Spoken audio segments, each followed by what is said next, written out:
Hi guys! So, ituturo ko po sa inyo kung paano nga ba makaiwas sa restriction ang page natin.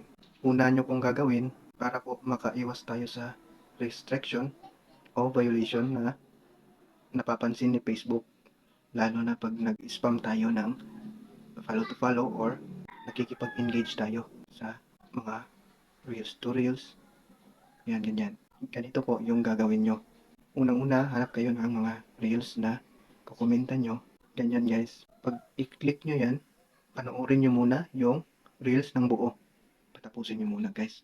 Ganyan lang yung technique na ginagawa ko para di ako ma-restrict. Yan guys, pagtapos na, comment kayo. Ito guys, huwag nyong gagalawin to guys. Iwasan nyo yan. Yang mga auto reply. Huwag nyong gagayahin yan. Gawa kayo ng ibang reply. Yan, ganyan.